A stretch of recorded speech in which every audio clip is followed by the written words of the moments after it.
Jadi kalau bahasa umum mungkin nyawa gitu lah, nyawa.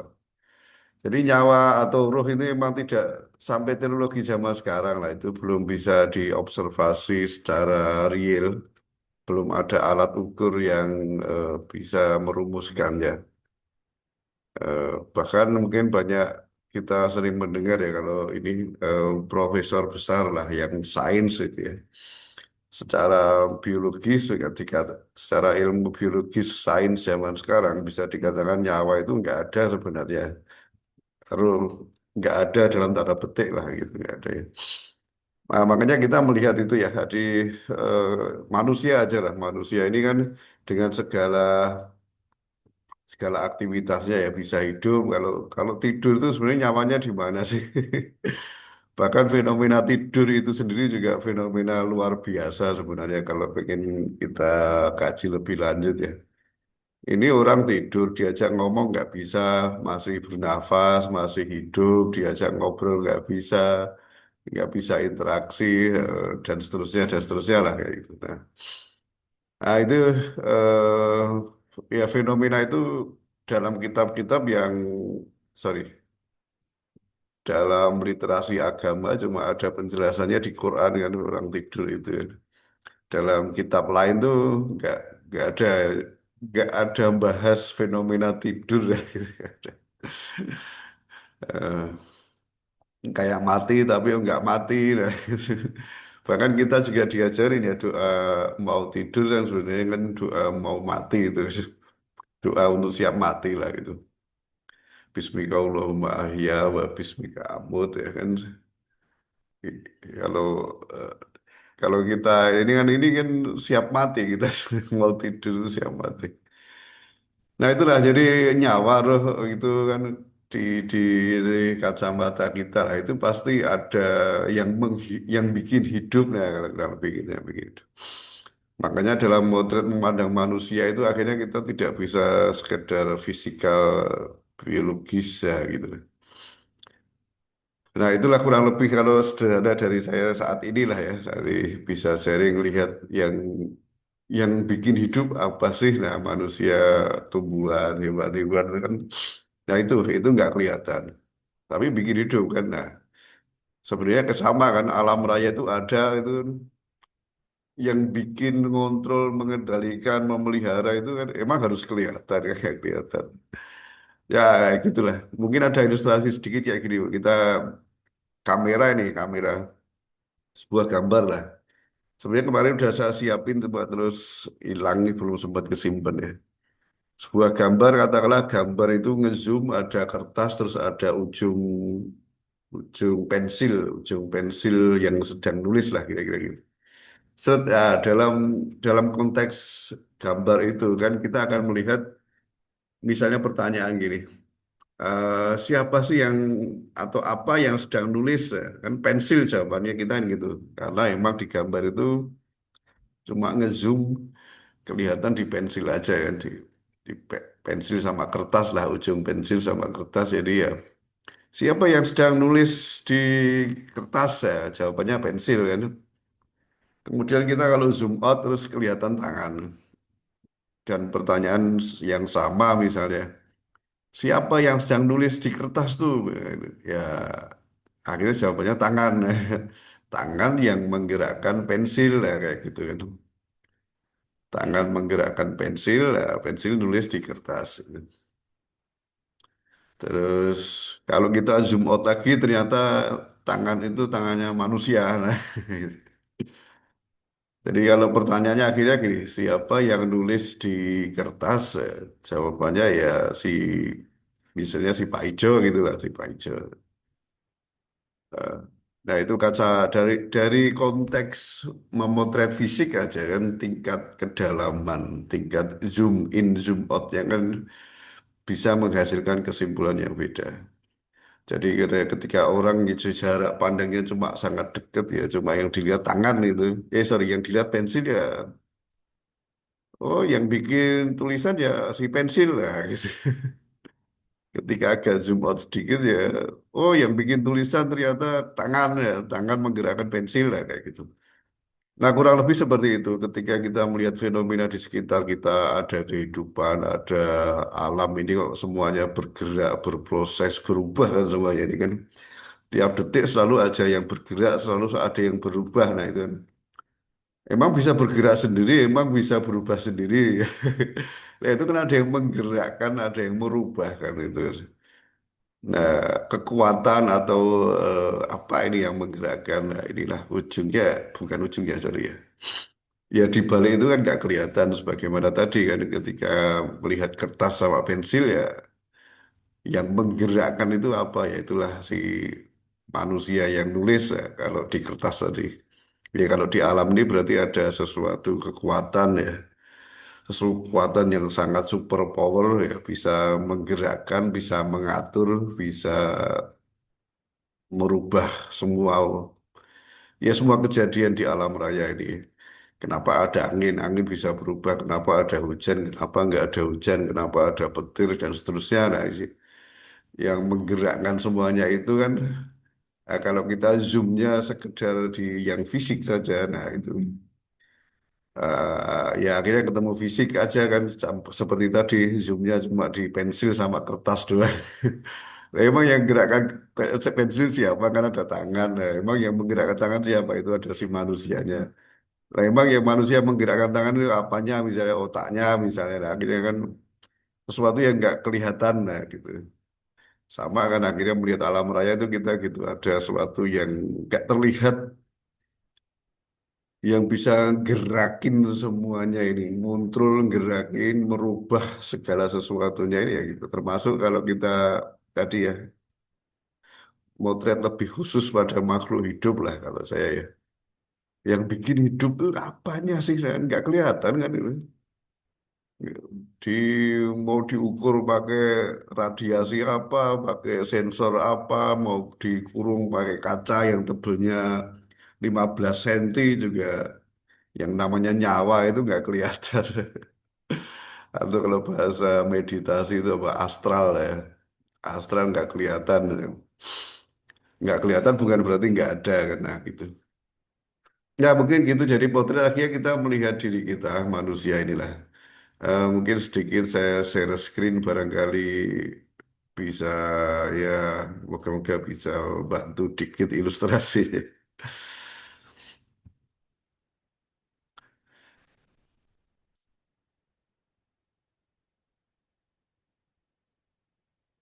Nah ini mungkin kalau secara apa ya secara secara materi lah kita semua masih ingat ini jadi bahan dasar kita bahan dasar kita manusia itu kan bahan dasarnya kan ada dua ini ada tanah dan ada ruh kan ini. Kalau kita ingat tanah itu ya tanah ya namanya tanah namanya aja tanah. Prosesnya kalau yang dari unsur tanah ini kan, nah tanah itu dibentuk sama Allah kan, dibentuk akhirnya jadi jasad kan. Nanti ayatnya juga gitu kan. Di surat Al-Hijr salah satunya kan. Allah tanah kemudian dibentuk setelah bentuknya sempurna. Nah, kalau ruhnya gimana? Ruhnya itu tidak dibentuk tapi ditiupkan ke dalam jasad tadi, jasad ini. Nah, sehingga kita sebenarnya melihat dua unsur di diri manusia ya. Ada unsur tanah, ada dari unsur ruh ya. Nah, ketika kalau di hadis itu kan ada namanya 40 hari ya. Ketika janin manusia di dalam rahim usia 40 hari, nah kemudian dilakukan ini, terus ditetapkan rezekinya 40 hari kemudian ditetapkan ini, 40 hari kemudian ditiupkan ruh, nah kayak gitu. Jadi kalau banyak ulama itu usia janin di rahim 120 hari, baru ditiupkan ruhnya ke dalam manusia, dalam si bayi, sorry, sehingga sebenarnya titik resminya itu jadi manusia itu di usia 120 hari kehamilan, ada ulama bilang gitu. Ada ulama lain yang memahami hadis itu usia 40 hari sebenarnya ya. Karena kalimat ya bahasa Arabnya lah kurang lebih seperti itu. 40 hari ditentukan ini, 40 hari ditentukan ini, 40 hari ditiupkan roh. Nah kayak gitu itu sebenarnya 40 hari yang sama. Jadi ada ulama yang itu dianggap 40 hari yang beda, jadi sehingga total 120. Ada empat ulama yang 40 hari yang sama, jadi sebenarnya di hari ke-40 itu sudah ditiupkan ruh. Nah itu monggo silakanlah perbedaan itu intinya sama-sama ditiupkan, dimasukkan ke jasad ya. Kalau kalau bukan versi ya, kalau di ayatnya kan Allah membentuk jasadnya ketika sudah sempurna ditiupkan ruhnya, nah kurang lebih seperti itu. Memang kalau di konteks ayatnya itu cerita Nabi Adam sebenarnya di surat Al-Hijr itu ya. Tapi ya ini kita tidak terlalu polemik ke situnya lah. Kita melihat unsurnya lah, unsurnya ini. Sehingga kalau bicara unsur tanah itu sesuai dengan ya kita mungkin lihat ini dulu lah. Nah ini ada unsur ruh ini apa sih yang terjadi atau dampak dari ruhnya ini? Nah, ruh itu punya ini ya, tadi bisa keberadaannya itu bikin hidup jasad tadi, menghidupkan jasad. Terus ini beberapa versi lain nanti menghidupkan nafs, nafs itu jiwa ya. Ya itu nanti kita lanjut ke situ lah. Jiwa itu yang hijau ini, jadi ada salah satu versi ulama ya bahwa di dalam jeruannya kita yang tidak kelihatan itu juga ada namanya nafs jiwa yang mati juga ya ketika ditiupkan ruh. Nah, jiwanya itu jadi hidup sehingga ruh ini menghidupkan jiwa dan menghidupkan jasad. Nah, ada satu versi gitu. Ada versi ulama yang lain itu gini, jadi ruh ketika sudah masuk ditiupkan ke jasadnya manusia, nah ruh itu eh, menjadi yang namanya nafs, menjadi yang namanya jiwa. Nah, ada yang kayak gitu. Monggo lah kita nggak usah ke perbedaan itu, silakan aja mau yang mana, tapi esensinya lah kalau saya lebih ke sana ya. Karena memang secara literasi ayat dan hadis itu, terutama ya di ayat dan hadis memang bicara jeruannya manusia ini relatif minimal ya, minimal. Jadi ada perbedaan pandangan tentang hal-hal teknisnya jangan dipermasalahkan lah kalau kata saya gitu sih. Ada beberapa poin inti yang ulama sepakat adalah bahwa keberadaan ruh atau jiwa inilah sehingga ada yang namanya muncul kesadaran. Nah, kesadaran itu apa sih? Nah, kelihatannya kesederhana ya kesadaran.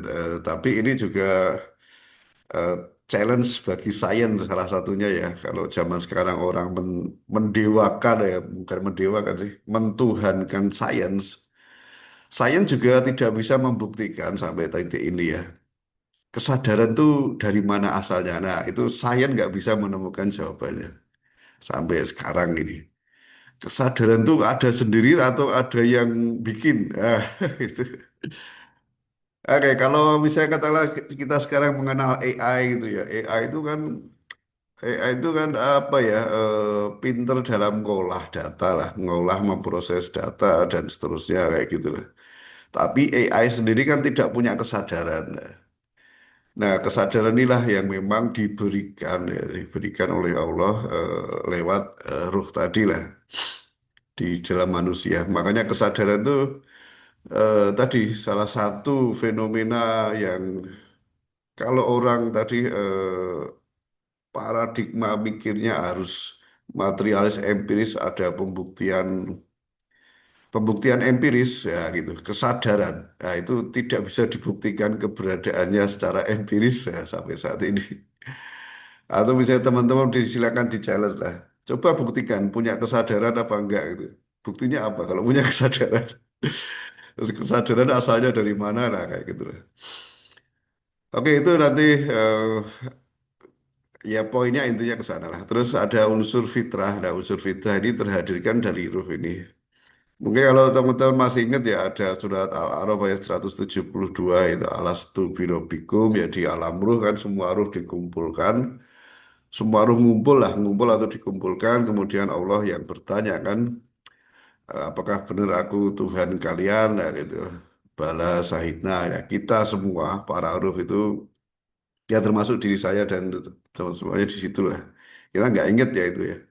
Mensaksikan bersyahadat bahwa Allah lah Rob kita nah, kayak gitu. Nah itulah bekal fitrah di ruh yang kemudian masuk ya akhirnya menjadi bekal fitrah. Nah, sifat ruh itu murni, murni tidak namanya murni itu ya s- suatu yang origin asli dan tidak ada yang bisa mengkontaminasinya. Nah, kurang lebih kayak gitu, sangat murni. Bisa dengan jasad ya. Jasad kita itu kondisinya gimana kan tergantung pola makan kita kan. Yang makan kadar gula, yang makan protein banyak nanti asam uratnya lebih, yang gulanya lebih, yang wah macam-macam lah. Jadi sangat mudah terkontaminasi, belum nanti kalau ada polusi, sampah dan sebagainya. Dan ruh ini sifatnya kekal ya ketika kita meninggal, mati lah manusia mati itu kan tadi ruhnya kan dicabut dari jasad. Jadi yang mati kan jasadnya sebenarnya. Istilah mati itu sebenarnya kan dalam pandangan umum loh, maksudnya kan sebenarnya jasad yang mati kan jadi akhirnya jadi jenazah kan jasad. Jadi udah ruhnya kan nggak mati, ruhnya ya pindah aja atau pergi kemana istilahnya pindah ke alam barzah lah kalau itu. Jadi ruh itu nggak mati, jadi kesadaran. Nah, ini juga nanti ke sana ya kalau bicara ya ini nanti ke doktrin ya, dogma ya. Misalnya katakanlah tadi ya, memori itu letaknya di mana sih? Kalau kita bicara database lah, semua aktivitas kita di yang sifatnya internet itu kan terrecord, terekam, filenya ada itu di server kan, ada database, ada server ya. Semuanya itu letaknya di sana. Jadi katakanlah server manalah server tergantung nanti aplikasinya atau ininya. Nah, terus sama kayak pengalaman kita, memori kita manusia ini letaknya di mana? Kalau orang yang belajar tentang neuroscience, tentang otak gitu kan, oh di otak bagian ini itu semua pengalaman terekam di situ, bla bla bla bla lah. Lah kalau mati kan sel-sel itu juga mati, sel-sel otak mati berarti udah nggak ada memori lagi kan. Nah itulah makanya sebenarnya itu memori itu sebenarnya sifatnya kan non fisik sebenarnya ada tidak ya kayak tadi kesadaran lah itu non fisik jadi memori itu terekamnya nanti di jiwa di ruh kan ya, di jiwa di ruh jadi ketika mati ya memori pengalamannya itu masih kebawa terus ya bawa terus sampai nanti dibangkitkan nah dibangkitkan kan mirip dengan penciptaan awal kan lahir kembali lah itu atau kalau ada orang ada yang bilang reinkarnasi ya reinkarnasi versi Islam. Ya itu dibangkitkan lah itu kan masih punya memori kita. Memorinya itu kan ketika kita nanti hidup lagi kan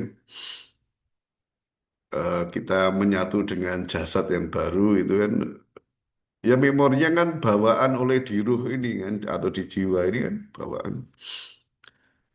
Maka nanti ada itu kan ketika tangan bisa menjadi saksi kan tangan bersaksi, kaki bersaksi ya itu memori bawaannya ke bawah gitu. Nah, terus kita bicara jiwa ini. Di dalam jiwa ini tadi ya ada dua versi, sebenarnya ada beberapa versi lah. Eh, sementara saya bedainnya gini lah. Ruh itu yang putih ini ya, putih ketika dimasukkan dalam jasad manusia, akhirnya berubah jadi jiwa. Nanti karena melihat ya nanti di surat apa itu 39 itu apa Az-Zumar ya, surat Az-Zumar ketika fenomena tidur nah itu. Nanti frase yang digunakan adalah frase nafs soalnya. Jadi nafsnya, anfusnya itu nafsun dipegang oleh Allah. Oke lanjut ini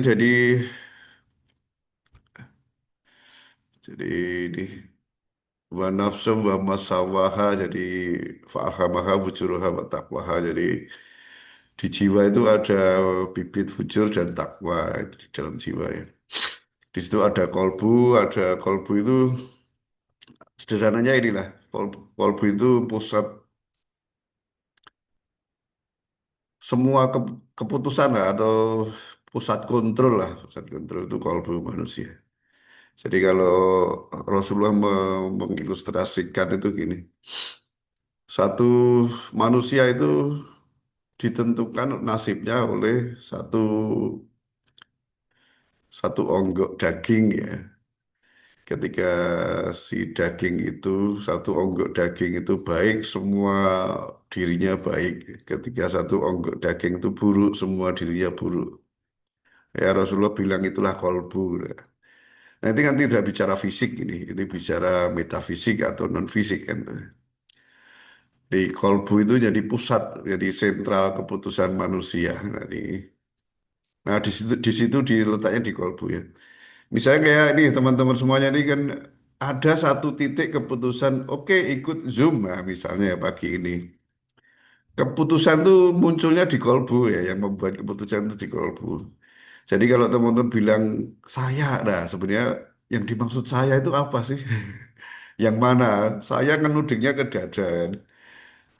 Insting semua manusia bilang saya itu nunjuknya ke dada. Nggak ada saya terus nunjuknya ke jempol itu nggak ada. Diri saya itu sudah bla bla bla bla bla. Dari nunjuknya nunjuk dada itu insting semua manusia ada itu. Ya insting itu berasal dari mana sih? Ya dari ruh ini sebenarnya kan. Jadi saya itu inti kalau bahasa Sigmund Freud ya psikologi itu ada ego, ada ide, nah, itu ide atau ide. Itu pusat dari diri jati diri semua manusia itu di situ. Nah, itu. Nah, kalau dalam literasi Islam itulah yang namanya kolbu, jadi entitas diri pribadi itu ya kolbu itu.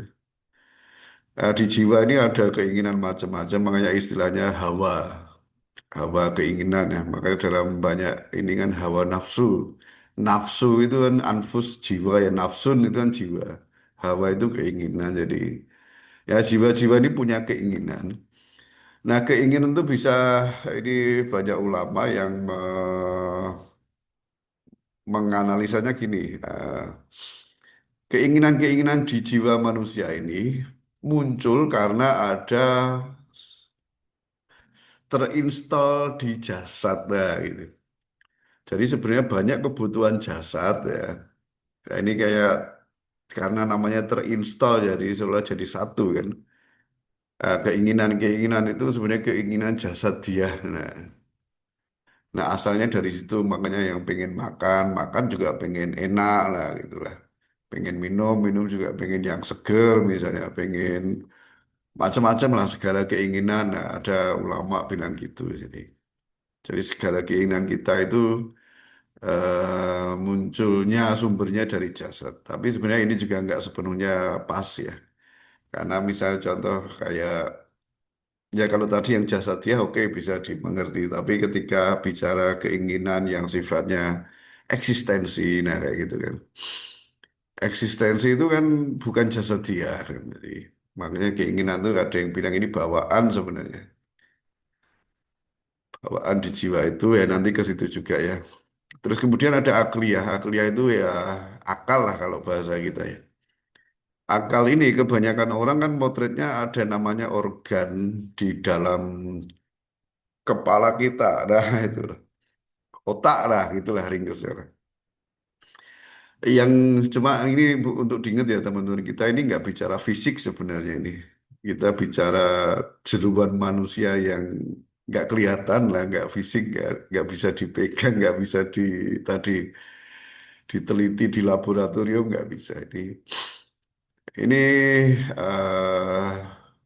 ya ini jeruan lah sifat jeruan. Jadi akliyah itu kan sebenarnya proses berpikir itu juga proses yang non fisik sebenarnya kan.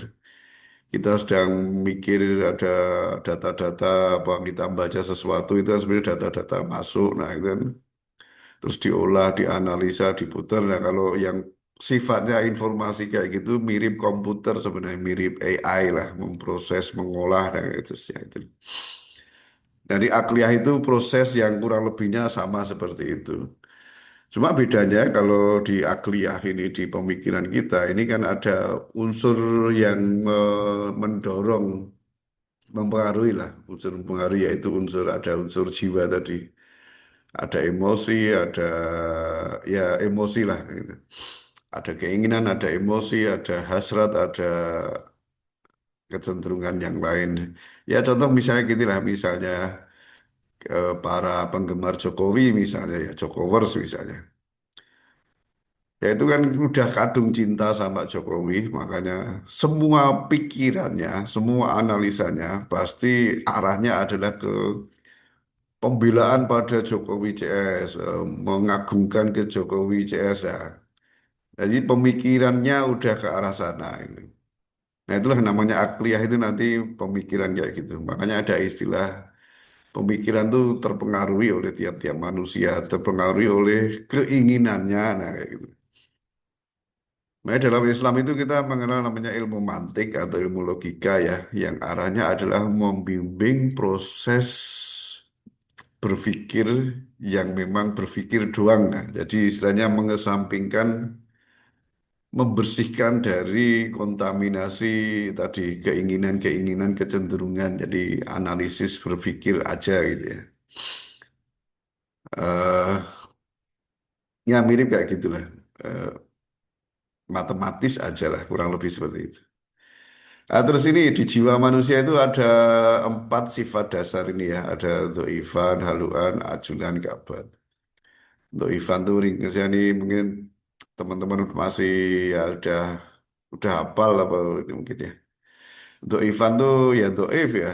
Jadi semua manusia itu memang ada sifat ini di dalam jiwanya udah ada kan. Lemah, lemah. Makanya kadang kita misalnya ada satu program ya, program dari Allah lah, bisa ringkesnya lah. Program dari Allah, oke puasa, nggak makan dari pagi sampai dari subuh sampai maghrib. Nah, unsur doifan kita itu akan berkata, wah berat loh. Yang mana bisa kan kita beraktivitas betul ya bisa gitu lah. Ini intinya doifan.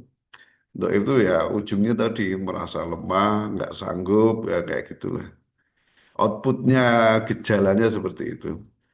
Insecure, nah itu untuk Ivan itu nanti. Nah, itu sifat dasar udah ada di semua manusia kan di jiwa kita. Terus haluan, haluan tuh ada 2 unsur nanti jazuan dan manuan ya. Ya ringkesnya keluh kesah dan kikir lah, gitu. Pelit dan keluh kesah haluan. Nah, mungkin kalau secara umum bicara hawa nafsu, ya itu haluan sebenarnya, secara umum ya. Jadi yang pengen macam-macam lah itu dihaluan terus kalau nggak kejadi pasti kecewa, protes, nyesel dan seterusnya itu karena sifat dasar haluan ini haluan. Wah kalau keinginannya tercapai wah bahagia setengah mati nah itu haluan itu. Kalau keinginannya tidak tercapai wah kecewanya setengah mati. Itu. Nah, ini haluan termasuk di sini ada egois, pelit, kikir itu haluan tuh. Sifat dasar haluan. Terus berikutnya ada sifat dasar ajulan. Ajulan tuh buru-buru, tergesa-gesa itu ajulan. Terus ada kabat. Ya, ini agak unik ya kabat itu karena ya ini sekali lagi ya banyak ulama yang agak berbeda pandangan lah. Ada yang bilang kabat itu adalah suatu kondisi yang sifatnya adalah cerita keadaan aja. Tetapi ada ulama lain bilang ya itulah sifat dasar yang memang sudah ada di jiwa. Kabat itu ringkesnya bersusah payah lah itu. Ringkesnya itu kabat itu bersusah payah. Jadi semua manusia itu kondisinya bersusah payah. Mau dia Islam, mau dia kafir, mau dia mukmin, mau dia penjahat, mau dia kayak apa, kondisinya pasti bersusah payah gitu. Jadi tidak ada yang nikmat terus tiap hari selamanya nggak ada. Pasti ada yang kesusahan lah. Jadi entah upaya apa, entah struggling apa, entah memperjuangkan apa, dan seterusnya pasti itu. Nah itulah empat sifat dasar itu ada di semua manusia ya. Coba kita lihat lagi ya posisinya kurang lebih seperti ini. Terus kita juga melihat yang coklat ini juga. Nah inilah yang namanya jasad ya. Jadi dalam literasi Al-Quran itu disebut ya ada kurang lebih tiga istilah ini ya. Ada jasad, jisim, badan ya. Itu. Badan itu bahasa Arab asalnya. Kalau jasa itu lebih konteksnya kepada ya ini tubuh biologis yang punya sistem-sistem kimia, ada mekanisnya kayak tangan bisa gerak itu ada mekanis kan desain mekanismenya kan mata kita bisa begini melihat ini kamera kayak apa ini mata kita itu paling canggih kamera kan. Terus telinga kita, nah ini kan mensensor gelombang suara kan ya apa namanya kendang telinga ya. Nah, itu kan diafragma yang alami sangat tipis dan sangat terawat kan. Dan jalur audio yang masuk telinga itu kan tidak langsung lurus tapi kan belok dulu. Nah, belok ini kan dia memfilter tekanan nah itu tekanan. Yang mana tekanan itu juga terkontrol dari lubang mulut dan hidung ya gitu. Nah, itu kan desain yang canggih sekali lah jasad ini ya jasad. Ini bicara lebih kepada biologis, mekanistis, ketika istilah jasad ya. Terus ada istilah jisim, jisim. Ini tubuh fisik yang bicara fungsionalnya. Jadi untuk berjalan, belajar. Sorry ini saya nyolok charger sebentar nih.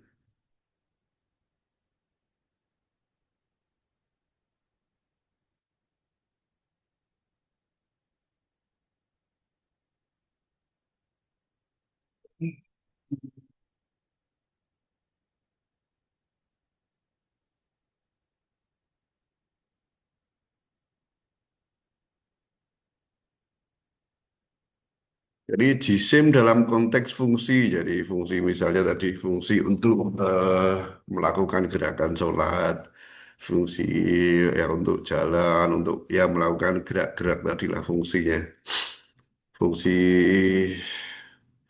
fungsi-fungsi ibadah ya, menjalankan fungsi kekhalifahannya sebagai di bumi lah, yang belajar, bekerja, cari uang dan seterusnya. Nah, badan ini dalam konteks sosial sebenarnya, badan kalau di ayat itu kurang lebih cerita tentang ini ya. Eh, apakah kalian tidak bisa membedakan orang yang hidup sama orang yang mati? Orang yang hidup sama orang yang apa namanya zombie, zombie. Zombie itu kan orang mati tapi hidup. Nah itu.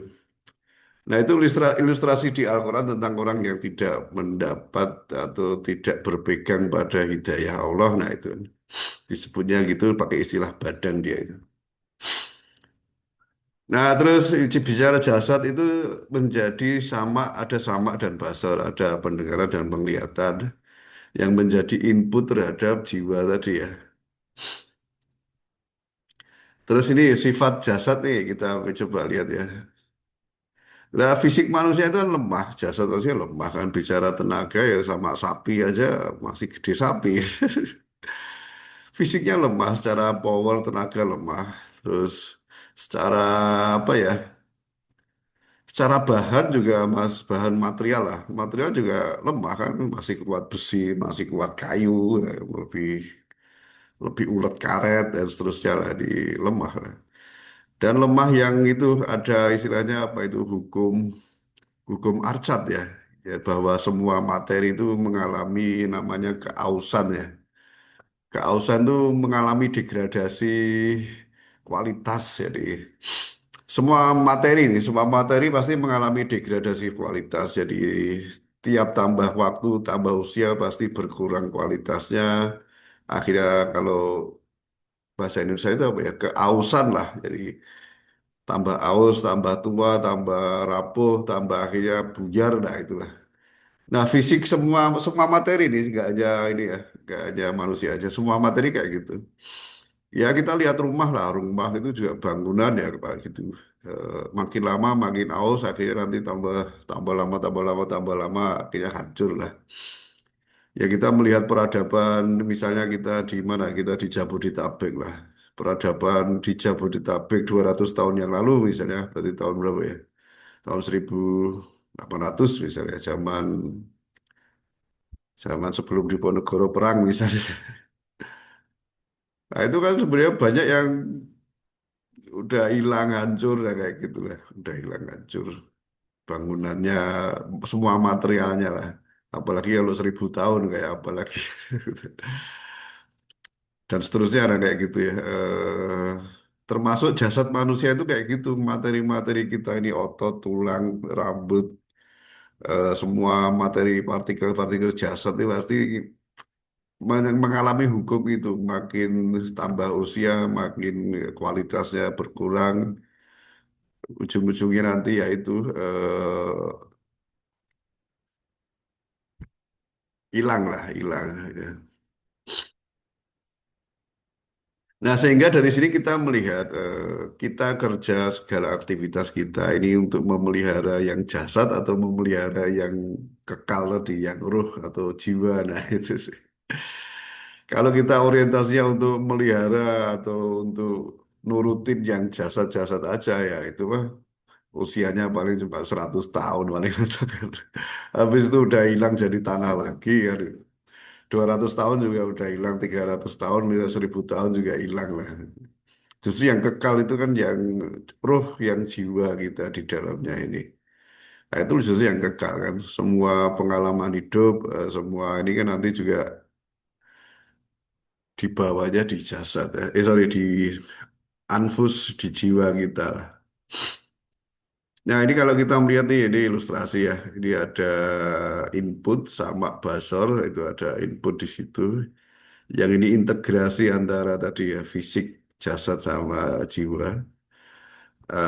Kurang lebih ini nanti ketika ada input baik mata maupun pendengaran ya sama itu pendengaran bahasa itu penglihatan ya bukan mata sih penglihatannya.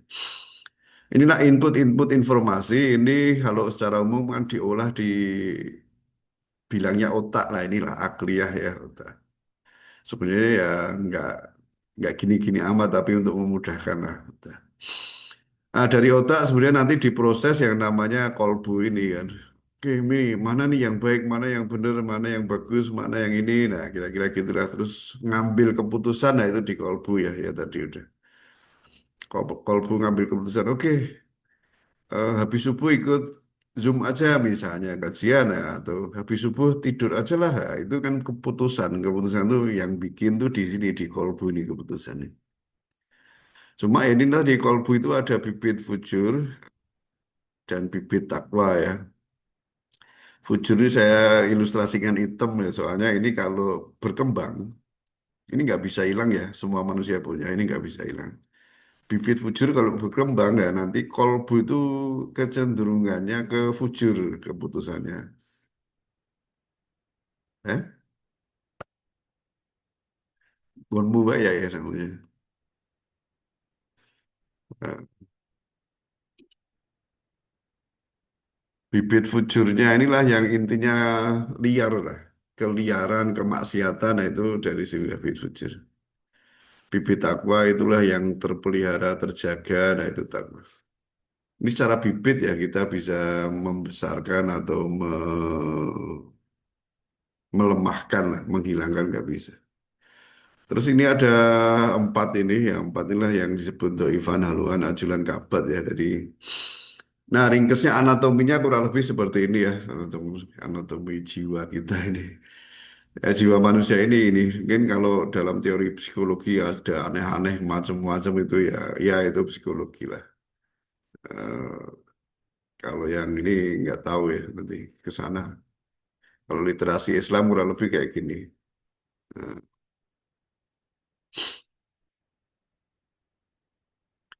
jadi mungkin gambarnya gitu ya.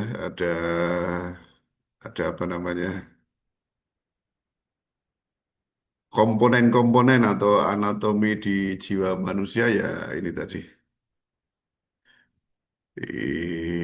Ini.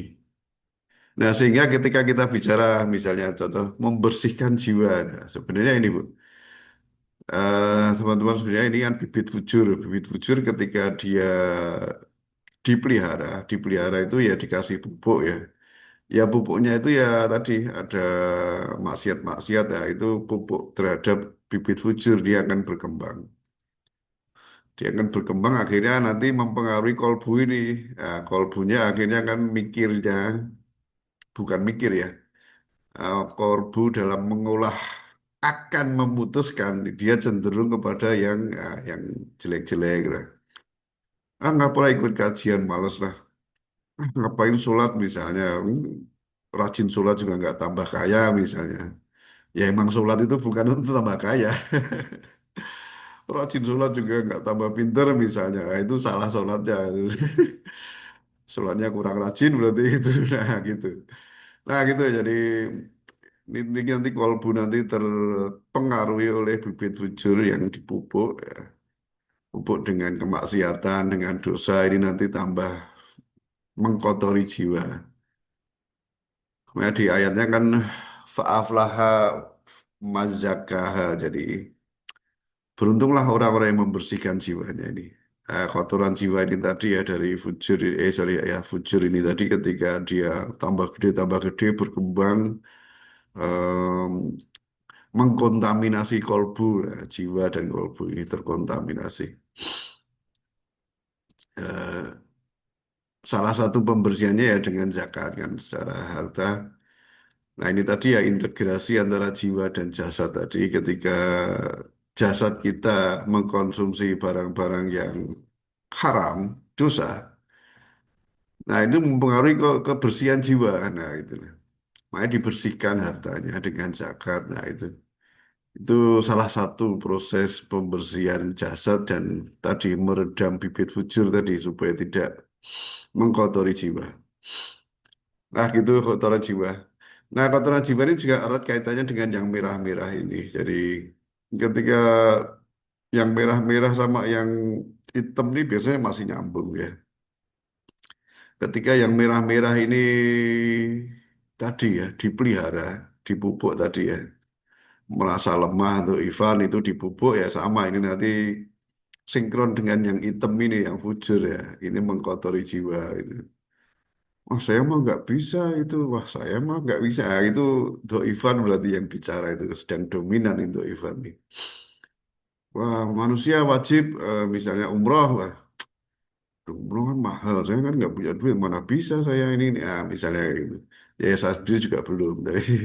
Tapi secara apa, jiwa, semangat, spirit atau mindset ya itu jangan mikir gitu. Jangan mikir wah nggak bisa saya. Nah ya itu berarti ini untuk Ivan sedang muncul ini. Nah, itu tadi misalnya lihat apa ya, lihat teman-teman, lihat lingkungan, waduh, wah teman-temanku pada sukses jadi orang semua, saya yang nggak jadi orang nih. Ah, itu pikiran tuh Ivan tuh, rasa lemah. Wah, umat Islam, Islam itu adalah agama dakwah ya, Rasulullah bilang gitu kan. Nah, misalnya terus jiwa kita ada letupan, wah dakwah, saya mah nggak bisa dakwah, saya bisanya ya gini-gini biasa-biasa aja. Ah, nah itu. Berarti itu lagi doif itu doifan itu muncul ini merasa lemah itu muncul. Nah makanya itu jangan sampai dipelihara dipupuk ini. Ya. Terus kedua tadi haluan tadi ya haluan mungkin secara umum yang kita sebut hawa nafsu lah itu haluan itu. Yang egois, pelit, ambisius dan seterusnya. Nah itu kalau sama ini kalau dipelihara ya nanti jadi tambah gede, yang hitam akhirnya jadi gede, nah terus mempengaruhi kolbu. Ajulan ini zaman sekarang nih kayaknya nih ya, instanisme, instan, budaya, pikiran instan, jadi semuanya pengennya serba sekarang ya gitu. Ya. Termasuk tadi cara pandangnya sangat instan ya, sangat zoom in sekali. Melihat pensil yang bikin tulisan di kertas, wow, tangan mah nggak ada, yang bikin tulisan mah pensil lah. Gitu. Nah itu sifat ajulan kayak gitu berarti ajulannya dominan. Yang bikin tulisan di kertas mah pensil, bukan tangan. Nah, soalnya dia nggak ngeliat tangan. Nah. Kalau toh ngeliat tangan akhirnya gitu. Oh, yang bikin tulisan mah tangan, bukan manusia, misalnya kayak gitu. Nah, itu acuan tuh.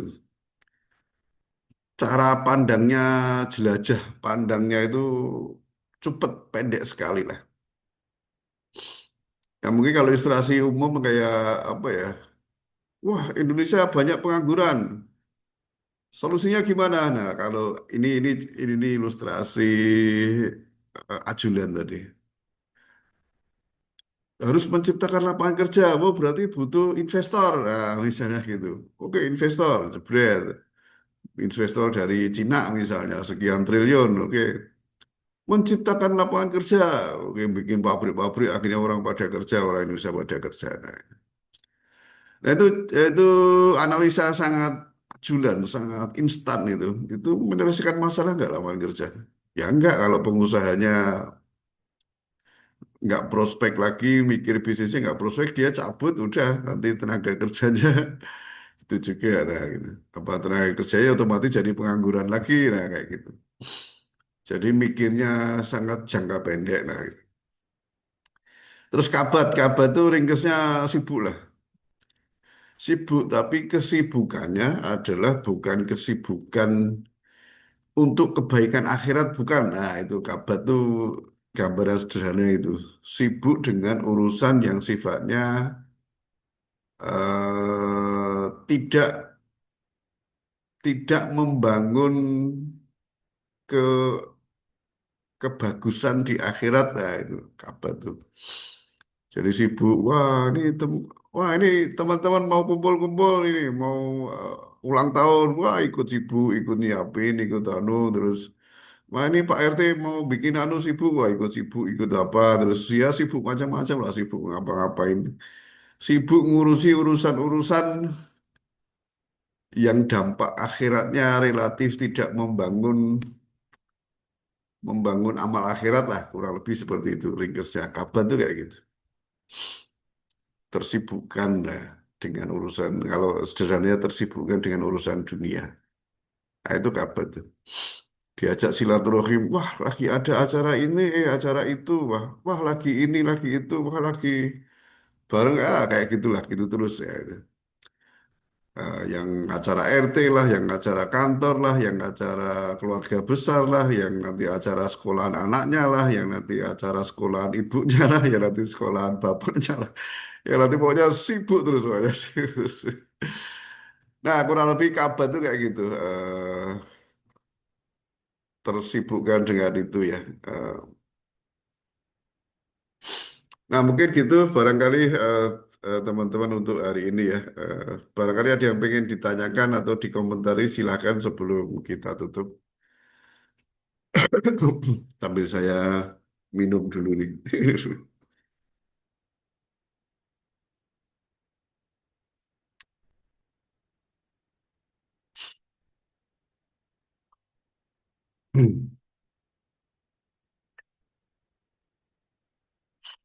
Oke, ini udah jam 6 ya. Ya, Alhamdulillah teman-teman. Jadi tadi sebenarnya mungkin ini ya, pengen membangun fondasi dulu lah tentang anatomi jiwa kita, kedudukan jiwa kita, sehingga nanti harapannya selanjutnya pengen ini sih, bagaimana sih membersihkan, menjaga jiwa kita, nah gitu sih, ke arah sana sehingga kita kita bisa tahu diri. Tahu diri itu maksudnya memahami memahami apa yang di diri sendiri ya, di jiwa diri sendiri. Eh, Man arofan nafsaha, nah gitu lah. Barang siapa memakrifati dirinya, dia akan memakrifati Tuhannya. Nah, ada perkataan kan gitu. Jadi kurang lebih itu ya diri kita dalam konteks jeroan, dalam konteks yang tidak kelihatan kan. Kalau yang kelihatan kan ada paru-paru, ada jantung, ada liver, ada usus 12 jari, ada pankreas, dan seterusnya. Nah, kita semua mungkin sudah bisa mempelajari itu. Oh, ini ada jantung memompahkan darah ke semua, ada jadi darah kalau kandungan kolesterolnya tinggi nanti bisa mampet pembuluh darah akhirnya jadi darah tinggi akhirnya bisa stroke dan seterusnya lah. Kita bisa mempelajari itu akhirnya kita bisa merawat jasad kita nah, karena paham dengan komponen-komponen atau anatomi jasad yang. Nah, arahnya ke sana kita paham dengan tadi anatomi dasar dulu ya, anatomi dasar tentang jiwa kita. Akhirnya kita bisa merawat, membersihkan, menjaga kebersihan jiwa kita. Nah, arahnya ke sana sih. Ya, insya Allah ke depannya lebih ke sana harapannya sih tema pembicaraannya lah. Makanya ini berangkat dari pondasinya dulu lah. Pondasi anatomi jiwa itu gitu. Nah, misalnya tadi ada fujur, bagaimana meredam fujur, dan mungkin ke depannya ke sana. Ajulan, haluan, nah itu bahayanya apa saja, terus bagaimana sih menjaganya. Nah, ke depannya insya Allah ke sana lah, jadi lebih ke sana. Makanya ini untuk meriset, bukan meriset ya. Ya, mereview, meriset bisa diomong lah, merefresh lah. Oke, kalau ada yang nggak ada yang disaringkan, mungkin gitu dulu teman-teman semuanya. Dari saya mungkin gitu dulu. Terima kasih atas kehadirannya, atas keikutsertaannya. Kita insya Allah jumpa lagi untuk 2 minggu ke depan ya di Ahad pagi lah. Dari saya cukup sekian. Terima kasih. Wabillahi taufiq wal hidayah. Assalamualaikum warahmatullahi wabarakatuh. Ya, selamat pagi ya.